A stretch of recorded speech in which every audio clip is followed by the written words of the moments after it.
Welcome to South Africa's part of the 24-hour vigil to mark Genocide Awareness Month. My name is Mdunduli, and I represent the South African Holocaust and Genocide Foundation. The foundation acts as an association of 3 independent Holocaust and Genocide centers throughout South Africa, in the city of Cape Town, the city of Durban, and the city of Johannesburg. The foundation supports Holocaust and genocide education through teacher training, development of resources, and organized seminars. Through educational and public programs, the foundation, through its 3 independent centers, raises awareness of Holocaust and genocide history and uses this history as a platform to focus on human rights issues in South Africa today. The foundation is involved in educational initiatives in South Africa and throughout the African continent. The South African Holocaust and Genocide Foundation is dedicated to creating a more caring and just society in which human rights and diversity are respected and valued. The mission of the foundation is firstly to serve as a memorial to the 6 million Jews who were murdered in the Holocaust, all victims of Nazism, and the more than 800,000 Tutsi victims of the genocide in Rwanda. Secondly, to teach about the consequences of prejudice, racism, anti-Semitism, homophobia, and xenophobia. Thirdly, to promote an understanding of the dangers of indifference, apathy, and silence. And finally, to raise awareness of genocide, with a particular focus on the Holocaust and the 1994 genocide in Rwanda. Our South Africa's vigil will start with 2 songs. The first one will be performed by the wonderful Johannesburg-based singer Lee Nudelman. This will connect us to the world that was lost in the Holocaust. The second one will be performed by the inspiring Cape Town-based Rwanda genocide survivor and artist Prince Neogene Niwenshuti. This will be followed by the reading of victims' names by South African high school students. All names are of family members of Holocaust and Rwanda genocide survivors who settled in South Africa.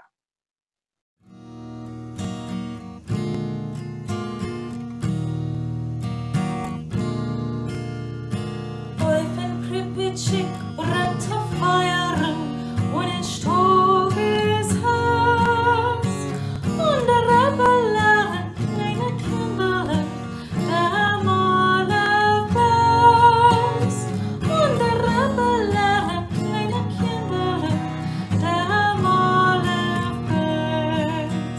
Solche Kinder, bedeckte Paare, was ihr Should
there used to be milk and happiness, where there used to be wealth, now it's poverty and danger to health. You saw your people losing humanity, evil violated conscience and made it empty, evil developing your culture, but nothing was done to stop the fire. So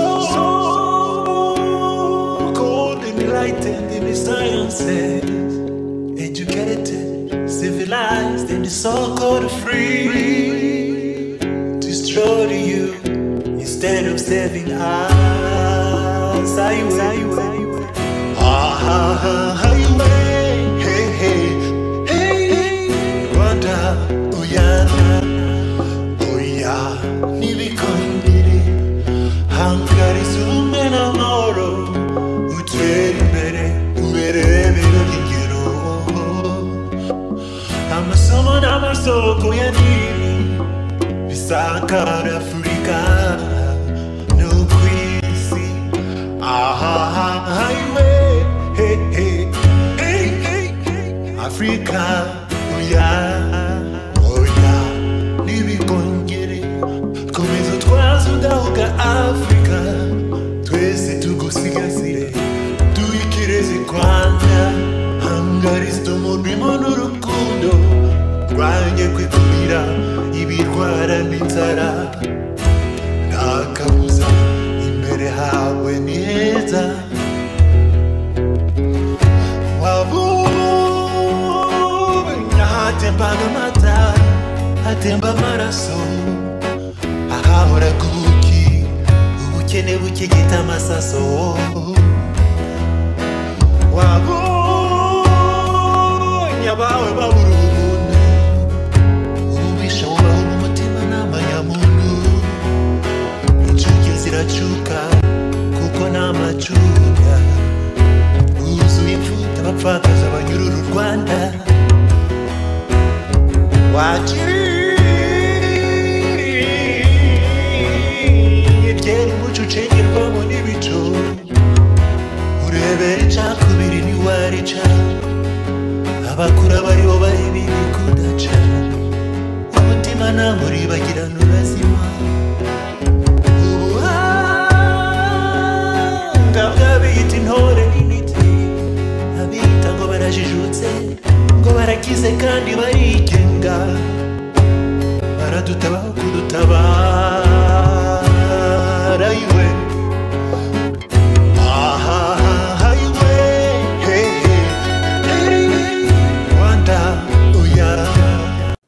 We, the youth of South Africa, are reading the names of victims of the Holocaust and the 1994 genocide against the Tutsi in Rwanda.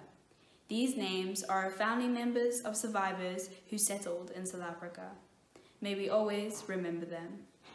Kabayizi Ildefonse, Kabayizi Marabu, Kabayizi Tintin, Kabayizi Kaitetsi, Ramuhizi Alois, Iranyawera Alice, Ndamage Vincent, Muhirwa Charles, Kayigi Gaspard, Umurungi Jean, all born in Rwanda, murdered in the 1994 genocide against the Tutsi.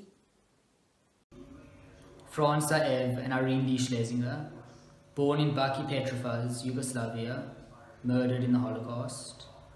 Elias and Frederica de Souza Pimentel, born in Amsterdam, Holland, murdered in the Holocaust. Elizabeth Gross, born in Zagreb, now Croatia, murdered in the Holocaust. Sidonia Krantz, born in Zagreb, now Croatia, murdered in the Holocaust. Gertrude and Hans Eichmann, born in Bastelzulfen, Germany, murdered in the Holocaust. Nessun Malel, born on Rhodes Island, now Greece, murdered in the Holocaust. Martha Horner, born in Krakow, Poland, murdered in the Holocaust. Fania Mendels, born in Poland, murdered in the Holocaust. Ndabareho Beatrice, born in Rwanda, murdered in the 1994 genocide against the Tutsis. Mshislav Stila, born in Poland, murdered in the Holocaust. Slavik Stila, born in Poland, murdered in the Holocaust. Mushatsi Edward, born in Rwanda, murdered in the 1994 genocide against the Tutsis. Elizabeth Gradis, born in Latvia, murdered in the Holocaust. Fivish Gradis, born in Latvia, murdered in the Holocaust. Rachel Gradis, born in Latvia, murdered in the Holocaust. Birumgiro Bernard, born in Rwanda, murdered in the 1994 genocide against the Tutsi. Leo Marx, born in Germany, murdered at Auschwitz-Birkenau. Hella Turner, born in Novatog, Poland, murdered in Balzich Killing Center. Sila Turner, born in Novatog, Poland, murdered in Balzich Killing Center. Leah Turner, born in Novatog, Poland, murdered in Balzich Killing Center. Kagofero Pierre, born in Rwanda, murdered in the 1994 genocide against the Tutsi. Benjamin Flint, born in Otwock, Poland, murdered in the Treblinka Killing Center. Kana Claude, born in Rwanda, murdered in the 1994 genocide against the Tutsi. Yehudis Kaplan, born in Lithuania, murdered in the Holocaust. Shaul Kaplan, born in Lithuania, murdered in the Holocaust. Leib Kaplan, born in Lithuania, murdered in the Holocaust. Kayeye Clement, born in Rwanda, murdered in the 1994 genocide against the Tutsi. Hilda Marx, born in Germany, murdered in Auschwitz-Birkenau. Ingabire Marie Galette, born in Rwanda, murdered in the 1994 genocide against the Tutsi. Alta Benjamin Kaluska, born in Poland, murdered in the Holocaust. Bela Kaluska, born in Poland, murdered in the Holocaust. Leon Kaluska, born in Poland, murdered in the Holocaust. Karegeya Jean de Dieu, born in Rwanda, murdered in the 1994 genocide against the Tutsi. Nina Kushner, born in Lithuania, murdered in the Holocaust. Wolf Kushner, born in Lithuania, murdered in the Holocaust. China Kushner, born in Lithuania, murdered in the Holocaust. Kadushi Celestin, born in Rwanda, murdered in the 1994 genocide against the Tutsi. Family of Irene Grohl, Adolf and Elizabeth Kayem. Family of Miriam Lichterman, Pearl Yaakov, Israel and Moshe Teitelbaum. Family of Ella Blumenthal, Chaim Chava, Esther Itzchak, Gela and Ruth Frank. Family of Pinchas Guta, Chaya Menachem and Sabina Guta. Family of Henia Breyer, Ali Melech and Abraham Fishman. Yandwi Ezekiel, born in Rwanda, murdered in 1994 genocide against Tutsi. Hannah Baum, born in Belgium, murdered in the Holocaust. Jacob Baum, born in Belgium, murdered in the Holocaust. Netandayera Pauline, born in Rwanda, murdered in 1994 genocide against the Tutsi. Moshe Hirsch Gorwitz, born in Lithuania, murdered in the Holocaust. Blume Gorwitz, born in Lithuania, murdered in the Holocaust. Deborah Gorwitz, born in Vilna, Poland, murdered in the Holocaust. Bosiena Charles, born in Rwanda, murdered in 1994 genocide against the Tutsi. Kaningwa Aline, born in Rwanda, murdered in 1994 genocide against the Tutsi. Kaningwa Hamana, born in Rwanda, murdered in 1994 genocide against the Tutsi. Figa Kaplan, born in Poland, murdered in the Holocaust. Ntandayera Pauline, born in Rwanda, murdered in the 1994 genocide against the Tutsi. Menachem Mendel Guta, born in Lithuania, murdered in the Holocaust. Sabina Guta, born in Lithuania, murdered in the Holocaust. Remarika Monique, born in Rwanda, murdered in the 1994 genocide against the Tutsi. Bella Kraus, born in the Netherlands, murdered in the Holocaust. Mariska Kraus, born in Hungary, murdered in the Holocaust. Jenno Kraus, born in Hungary, murdered in the Holocaust. Muriel Kraus, born in Hungary, murdered in the Holocaust. Sanja Kraus, born in Hungary, murdered in the Holocaust. Rosie Kraus, born in Hungary, murdered in the Holocaust. Nyiramana Agnes, born in Rwanda, murdered in the 1994 genocide against the Tutsis. Golda Schweiman, born in Belgium, murdered in the Holocaust. Riva Schweiman, born in Belgium, murdered in the Holocaust. Gasana Adidas, born in Rwanda, murdered in the 1994 genocide against the Tutsis. Deborah Weishman, born in Belgium, murdered in the Holocaust. Sebanani Augustin, born in Rwanda, murdered in the 1994 genocide against the Tutsis. Basha Migdal, born in Belgium, murdered in the Holocaust. Mukagatare Vestine, born in Rwanda, murdered in the 1994 genocide against the Tutsis. Tobias Hetner, born in Belgium, murdered in Auschwitz-Birkenau. Feige Pipes, born in Poland, murdered in Auschwitz-Birkenau. Muhigire Pasteur, born in Rwanda, murdered in the 1994 genocide against the Tutsi. David Zark, born in Latvia, murdered in the Holocaust. Rebecca Zark, born in Latvia, murdered in the Holocaust. Kiramira Laurent, born in Rwanda, murdered in the 1994 genocide against the Tutsi. Berta Dukarovitz, born in Latvia, murdered in the Holocaust. Sain Zorga Paul, born in Rwanda, murdered in the 1994 genocide against the Tutsi. Zalda Kaplan, born in Poland, murdered in the Holocaust. Alka Kaplan, born in Poland, murdered in the Holocaust.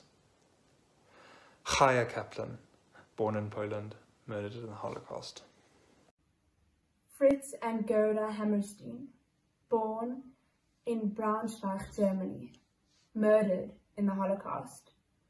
Eliezer Yakov Breiner and Feige Katz, born in Masudis, Lithuania, murdered in the Holocaust. Helena Bachmann, born in Hamburg, Germany, murdered in the Holocaust. Robert Bachmann, born in Hamburg, Germany, murdered in the Holocaust. Moritz and Regi Welisch, born in Vienna, Austria, murdered in the Holocaust. Peter Welisch, born in Vienna, Austria, murdered in the Holocaust. Shayna Vexler, born in Lithuania, murdered in the Holocaust. Shmuel Vexler, born in Lithuania, murdered in the Holocaust. Mutateli Alice, born in Rwanda, murdered in the 1994 genocide against the Tutsi. Ita Todres, born in Lithuania, murdered in the Holocaust. Uraineza Esperance, born in Rwanda, murdered in the 1994 genocide against the Tutsi. Meir Gotz, born in Hungary, murdered in the Holocaust. Kaningwa Tade, born in Rwanda, murdered in the 1994 genocide against the Tutsi. Joshua Pipes, born in Poland, murdered in Auschwitz-Birkenau. Rivka Pipes, born in Poland, murdered in Auschwitz-Birkenau. David Pipes, born in Poland, murdered in the Holocaust. Simele Putterman, born in Skarżewska Kamienia, Poland, murdered in the Holocaust. Yosel Putterman, born in Skarżewska Kamienia, Poland, murdered in the Holocaust. Alfred and Margaret Altman, born in Breslau, Germany, murdered in the Holocaust. Alexander Bier, born in Berlin, Germany, murdered in the Holocaust. Mariana Grantfeld, born in Katowice, Poland, murdered in the Holocaust. Louis and Rosalie Hammerstein, born in Germany, murdered in the Holocaust. Hermann and Frieda Bauchenheimer, born in Braunschweig, Germany, murdered in the Holocaust. Kageruka Lambert, Kageruka Emable, Kageruka Sonar, Kageruka Charlotte, Kaningwa Lady, Kaningwa Thierry, Kaningwa Helene, Kaningwa Hamana, Matabaro Gilbert, Ateka Kimana Fulbert, all were born in Rwanda, murdered in the 1994 genocide against the Tutsi. After the Second World War, approximately 350 Holocaust survivors settled in South Africa. Rwandan survivors came to South Africa after the 1994 genocide for medical treatment, economic opportunities, and university study, and some of them settled in the country. We will now share with you a few testimonies from some of these survivors.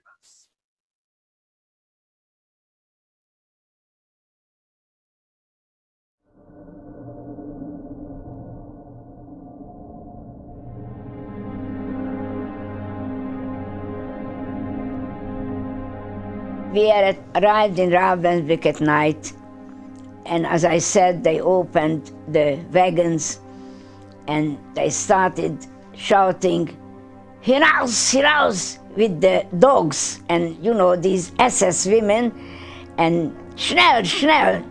We couldn't see, it was dark.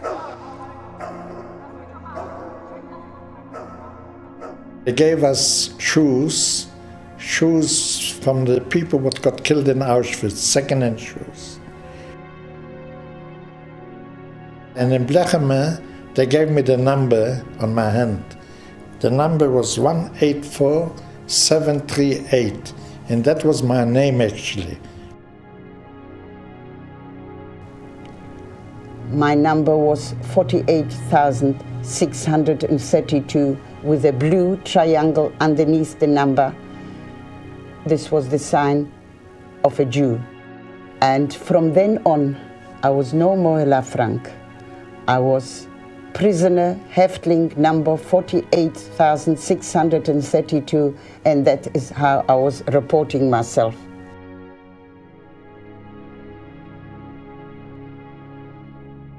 They used to wake us up early in the morning, like 6 o'clock. They used to count us, and they called out not the name, they called out the number, and I had to say, yes, jawohl, I'm here, to count if somebody's not missing. But if somebody was missing, then they could take out a few people and to shot them straight away. We settled in the barracks, and our daily occupation was running with stones, backwards and forwards, backwards and forwards. In the morning, we'd line up, and the couples would divide us, and then you started running with stones, and you piled up the stones, and when the pile was too big, then you took the same stones and ran backwards with the stones, and then you ran that way. The SS were very cruel. They were screaming and shouting and beating the inmates all the time. And we didn't know what we were supposed to do because they were screaming so much. There were mountains of shoes and glasses, and we were told that this is from the lodge, that big transport that came from the lodge ghetto. And we were supposed to sort these things out, but how can you sort out millions of shoes that were loose? They're not even tied together. And we realized where the shoes came from. So it was a doubly awful job to do.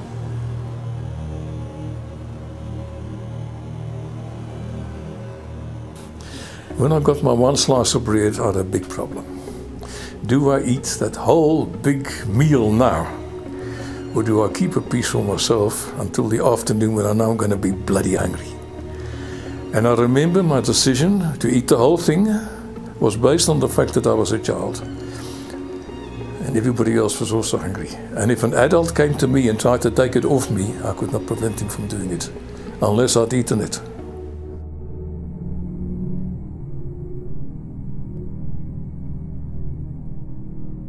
still in Majdanek, we saw a girl being hanged, and the commandant of the camp said, "This is going to happen to every one of you who try to escape."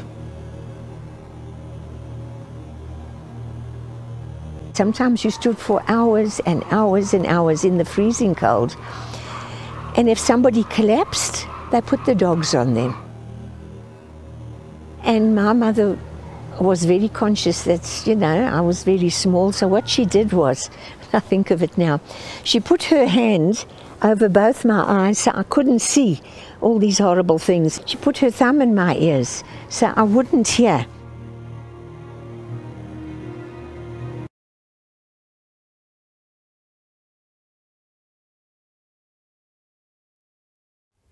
Me, my brother Bernard, and Jeff, we went down to the lake because we said we shouldn't hide in the same place. Because maybe if they find one, they might kill one, and the others will survive.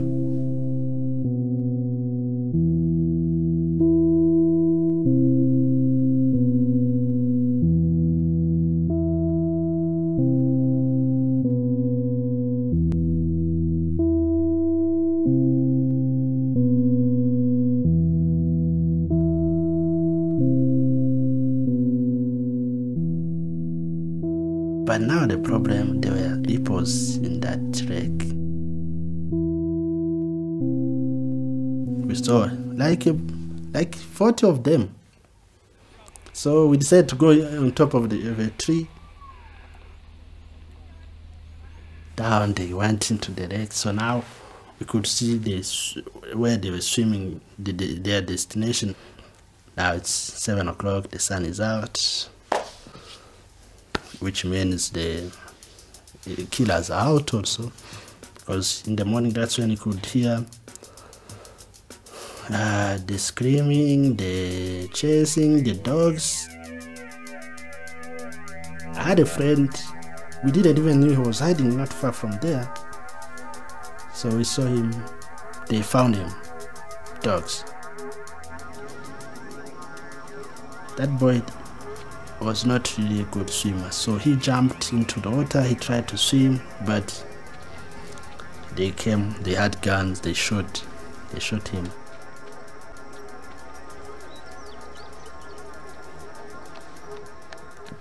He was in my class, I remember him. That day, that's when I was like, okay, this is real. Because that was the first time I saw someone being just killed in front of me. But couldn't, nothing, could just keep quiet. Pray that they don't find you.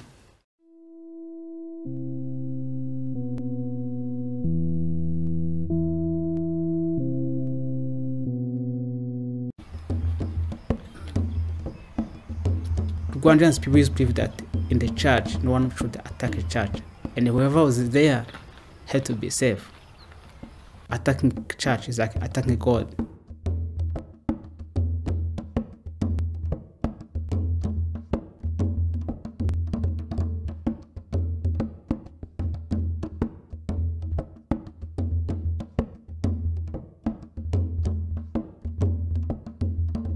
In the morning we hear bomb, boom, boom, everywhere.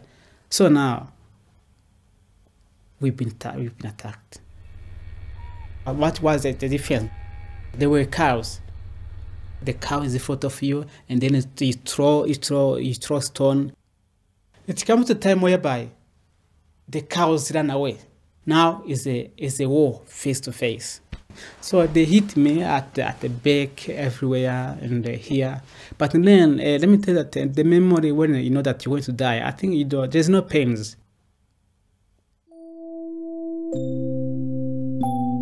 My soul was gone, my spirit was gone. What was there was just a body. I never feel anything, but I remember when they hit me here, I told myself, you know what, if they hit me again, I'm gone. But the fact that too much blood was out, they were just seeing blood only. They thought, oh, we're done with this one. Yeah, it's dead. The morning they're coming to bury us, or they're coming to check whoever's still alive. I ran away. This Catholic sister, the one who was from Germany, he was having a medical center. He used to keep on bribing people always that they must not kill us.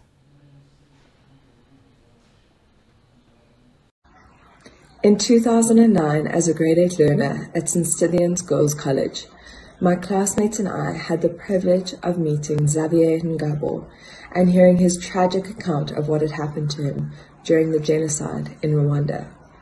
For a period, Xavier lived in Johannesburg, where he volunteered at the Johannesburg Holocaust and Genocide Center. I remember being 14 years old, sitting alongside my friends and classmates in our chapel. In history, we had been learning about the atrocities that had happened during the genocide in Rwanda. And now before us stood this kind, humble man and a survivor of these traumatic events. With tears in our eyes, we were deeply moved by all that Xavier had endured. Xavier had lost his entire family before and during the genocide. Many survivors have the need to figure out how their family members died, to retrieve their remains and give them a dignified burial. During his account to us, Xavier expressed how he too wished to figure out what happened to his family. Our grade of girls were compassionate individuals who felt strongly about finding some way to help Xavier and to honor his family.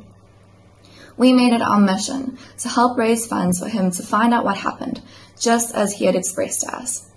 Through baking sales and generous donations, we achieved that goal, and later in 2009, Xavier returned home.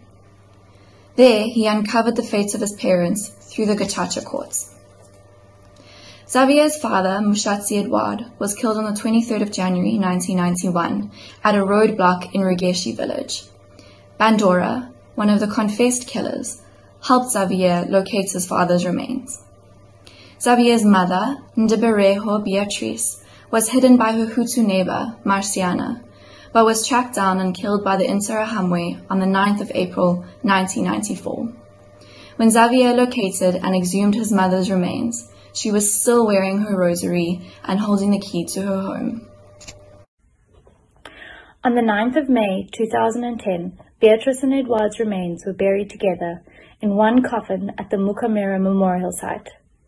9 years later, I found myself walking through the Johannesburg Holocaust and Genocide Center, reading all the inspirational stories of the Rwandan survivors. Immediately, I was taken back to hearing about Xavier's survival story all those years ago.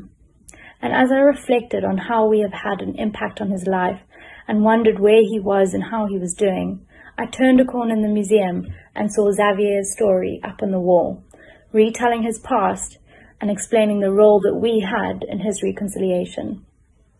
I felt so proud at that moment to know that as a group of grade 8s, only 14 years old, we had made such a difference in somebody else's life and had helped Xavier in his healing process. Perhaps it's the years of maturity and experience that I've gained in the past decade that helped me truly recognize the importance of what we did and see the strength that Xavier must have had to overcome that hardship. We all make choices throughout each day and throughout our lives. But sometimes this right to choose can become such a heavy burden, especially during a time of devastation and genocide.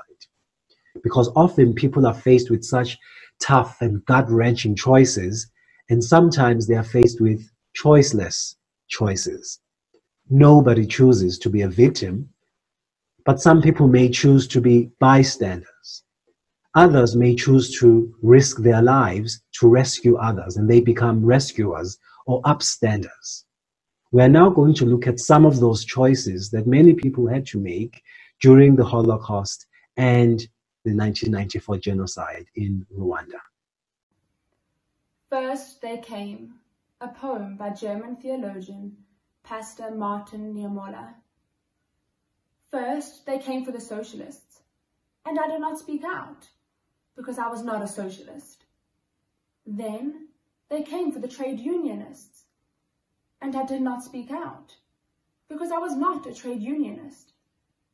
Then they came for the Jews, and I did not speak out, because I was not a Jew. Then they came for me, but there was no one left to speak out for me.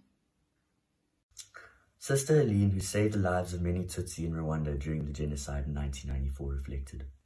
We were stopped at one roadblock where soldiers were killing people. They told everyone to leave the truck. I told our people not to give out their identity cards. I had given everyone school uniforms so they looked like students. We witnessed killings in front of us. I quarreled with the leaders. Why don't you let us go back? They are young kids that need to be fed. They told us to give them money, but we had given them all the money that we had. They let us go back to the health institute as I promised to bring them more money tomorrow. I kept the students and other families in 2 dormitories. We had food and firewood. I locked everyone inside to hide them, so people who came to steal wouldn't be able to find them. The soldiers would abuse me and talk hell, but they would not get what they wanted, so they would just leave. I was very lucky that the people I was hiding didn't make any noise, and so whenever thieves and killers came, there was no sign of them. It's not me who saved them, it's God that saved them. I did not have any special superpowers. This story is about the rescue of Holocaust survivor Helene Seif, who now lives in Johannesburg. In the summer of 1943, Helene's parents, who lived in Brussels, asked the resistance to find a hiding place for their little daughter. They contacted Josine Bobryshev, a widow with 3 children who lived in the village of Mabrehan in Belgium. Helene was warmly welcomed and received as Josine's 4th child. Despite difficult economic circumstances, as she never received the promised ration stamps from the resistance, Helene stayed in hiding with Josine for more than 2 years, until liberation in September 1944. A month later, she was reunited with her parents. After tremendous efforts by Helene, in 1982, Josine Bobryshev was recognized by Yad Vashem as righteous among the nations. Silas, who saved the lives of many Tutsi in Rwanda during the genocide in 1994, reflected. I was a soldier when the genocide began. The atmosphere was tense in the military camp. Soldiers running up and down, making phone calls to their families, asking how things were evolving. There was news that killings were taking place. Another soldier and I wondered what we could possibly do. There were people that we knew and used to visit, so we did not quite understand how these innocent people could be killed for no apparent reason. One day, I saw a truck full of soldiers heading back to camp, so I stopped them for a ride. On our way, we met an old woman and a kid. The soldiers were going to kill them, so I stopped and told them not to waste their time, that I would kill them myself. They left them with me. I took them to a dense forest, and after I'd made sure that there was no one around, I explained why I brought them there. I told the old woman not to wander in the forest, but to wait there for me. That night, I went back and took them to Burundi. Carl Wilkins was the director of the Rwandan Adventist Development and Relief Agency International. He was the only American who chose to stay in Rwanda during the genocide after other foreigners had been evacuated. He met Damas Gisimba, the director of an orphanage in Kigali, who was secretly providing safe haven for 400 people. When militias prepared to attack the orphanage, Wilkins pleaded with the Prime Minister, Jean Kambanda, to save the people at the orphanage. Thanks to Wilkins and Gisimba's intervention, the people in hiding were evacuated to a safer place in Kigali. I was there trying to stop the militia from entering. They asked the children to split up into 2 groups, Hutu on one side and Tutsi on the other. But the children, as I always told them, they were one. They should be united. They did not want to separate. This story is about the rescue of Moshe Turner, the father of Tali Nates, the director of the Johannesburg Holocaust and Genocide Center. Moshe and his brother Heinrich were rescued by Oskar Schindler. Schindler was born in Sudetenland in a German Catholic family. In February 1939, he joined the Nazi Party. Following the German invasion in Poland in September 1939, he moved to Krakow, appropriated a factory that previously belonged to Jews, and accumulated a fortune. Starting as a perpetrator, Schindler curiously transformed into a rescuer as he witnessed Nazi atrocities and used his newfound fortune to save Jews. When deportations from the Krakow ghetto began, he protected his Jewish labourers and, using bribes and personal connections, tried to ensure the well-being of his workers, often at his own risk.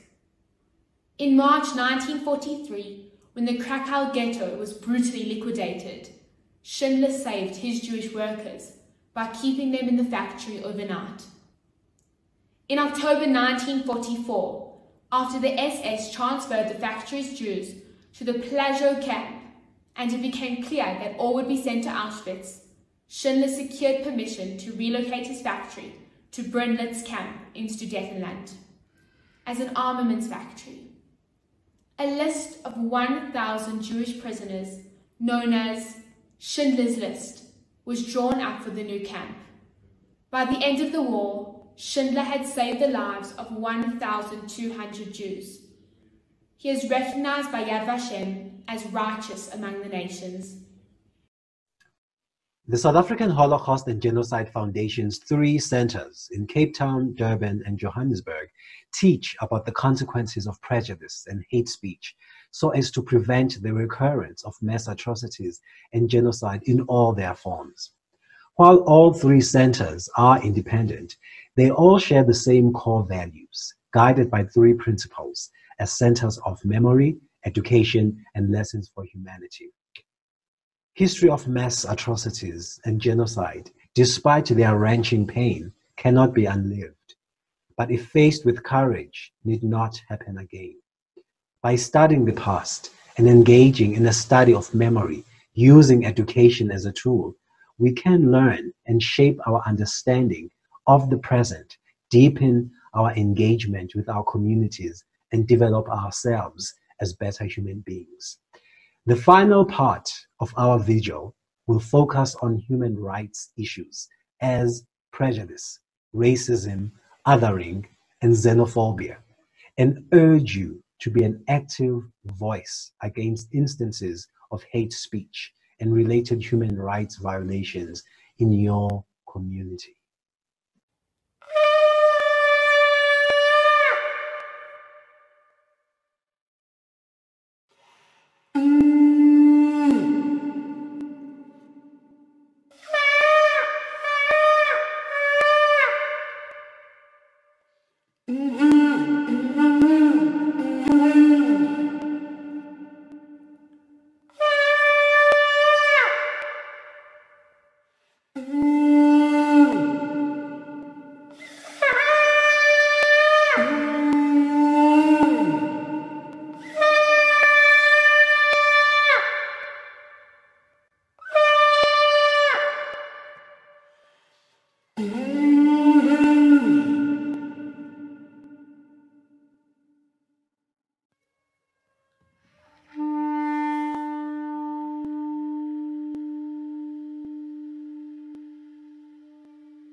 Ndakwibuka amagambo twavuganaga, sinkeneye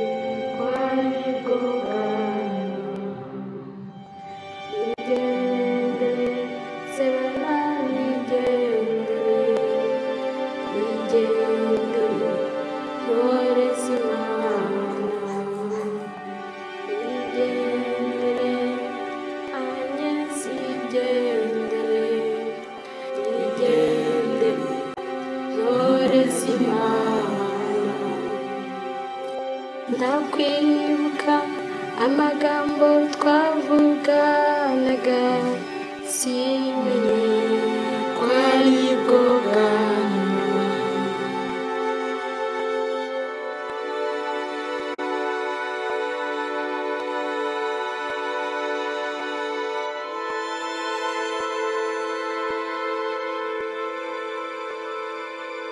Oh, ihr kleine Lichterlach, ihr erzählt Geschichterlach, Meisterlach von Amor.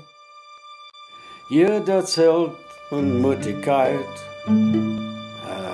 Heldigkeit und Gurigkeit, Meisterlach von Azol. Ndakwibuka amagambo twavuganaga simenye ko aribwo bwa nyuma.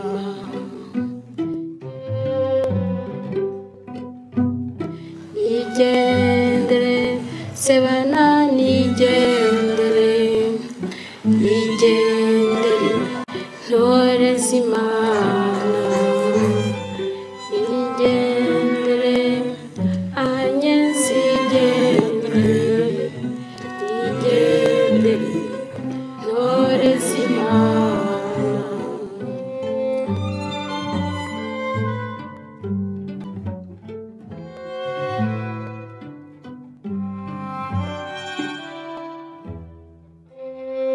Breaking that silent, that dark cloud.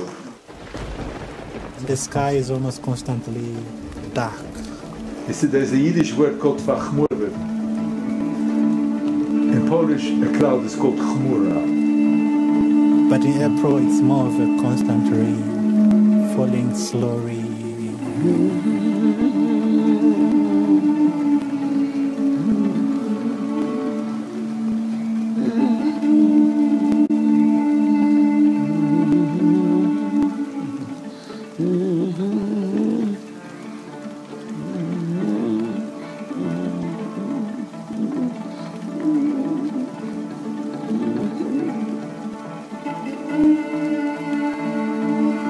Between forest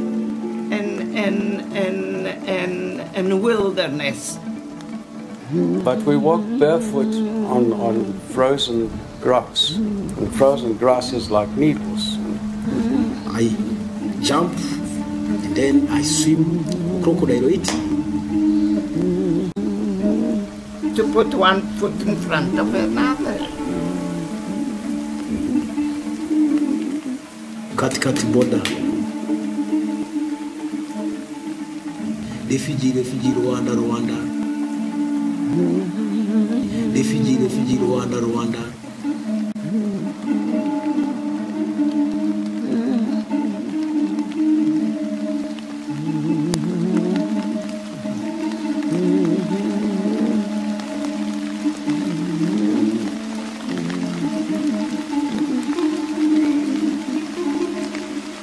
And the wind.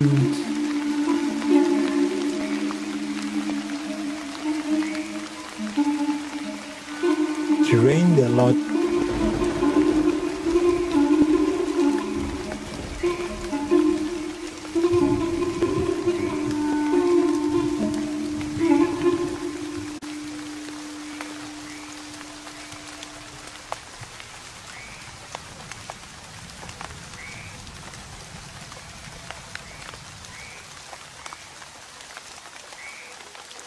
Children playing and dancing.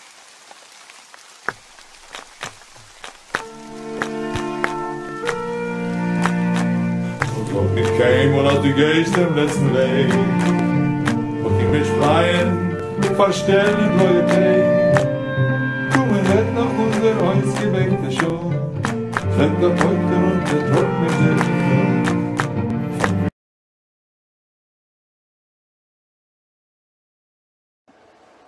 Sadly, hate speech, racism, and xenophobia still plagues our society in South Africa, even today. In 2008, deadly xenophobic attacks first swept through South Africa's townships and informal settlements. The wave of violence began on the 11th of May 2008, and by early June, more than 60 people had been killed, a third of them South African. Hundreds had been injured, and tens of thousands had been displaced from their homes, finding refuge in makeshift refugee camps, community halls, and police stations. Sadly, these xenophobic attacks still continue to this day. Xenophobia is a controversial and emotive issue. Some South Africans insist that it is criminality that lies beneath the attacks, rather than discrimination. Others turn the blame on the government, claiming that it is lack of basic service delivery that has led marginalized groups to turn on each other.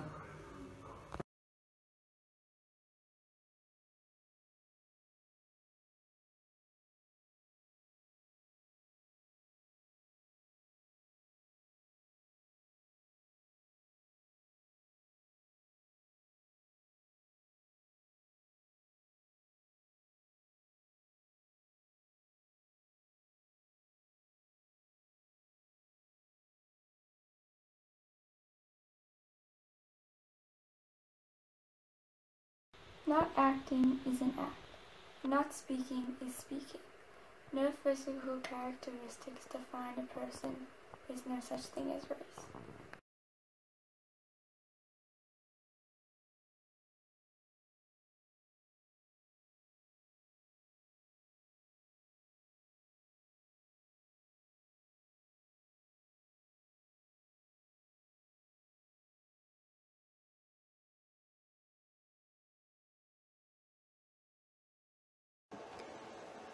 Listening to Holocaust and Rwandan genocide survivors, we hear them call on us to recognize the dangers of indifference, apathy, and silence to South Africa's hard-fought freedom and democracy.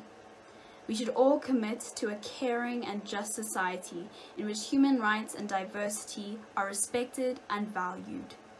Ask yourself, what can I do to make a difference in my own family, school, or community?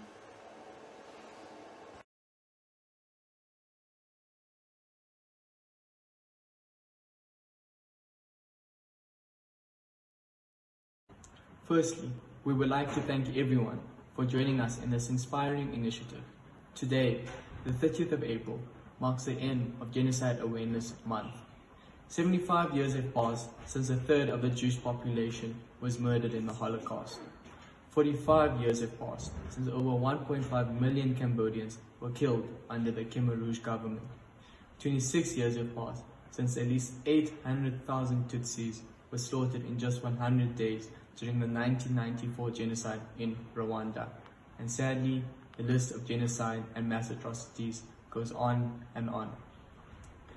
The month of April has seen the beginning of many atrocities throughout our history, and with each passing year, decade, and century, there will no longer be anyone to recount the horror people inflicted on one another. We will only be left with the books, films, testimonies, and the memory that will remain with us for eternity. The majority of us gathered here today have not experienced a fraction of the horrors humanity has inflicted on itself, nor can we fathom the severity of trauma and suffering that live on in survivors. However, these mass genocides and atrocities are a part of our shared history, written in blood and tears. As the youth, we have the responsibility to ensure that the memory of these genocides is not lost or forgotten. It is our role to learn from the lessons of mass killings, like the Holocaust and the 1994 genocide in Rwanda, to learn that indifference is a form of perpetration. It is our role to understand that the lines that divide humanity into groups are not there to separate us, but to allow us to embrace our diversity. We need to understand that indifference towards each other is a dangerous weapon to wield. This indifference, coupled with viewing the other as inferior, can cause an us and them mindset. History shows that when it becomes us against them, the line between what one person can do to another becomes horribly skewed. That is why we need to remember these events in our history. It is more than to honor the survivors and their families, but also to fight those that deny this history. It is so that generations may continue to work to fulfill the promise made by the world. Never again. In South Africa, we understand how discrimination divides people. Racism, xenophobia, sexism, and more all seek to define us by a single characteristic, rather than a summation of all our parts. We need to be aware of these types of discrimination and acknowledge the power our words and actions can have. As we all experience the COVID-19 pandemic around the world, we are fortunate enough to be able to commemorate the end of Genocide Awareness Month from the comfort and safety of our homes. We are here today and always, committed to learn the lessons, to remember, and to remind others to never forget.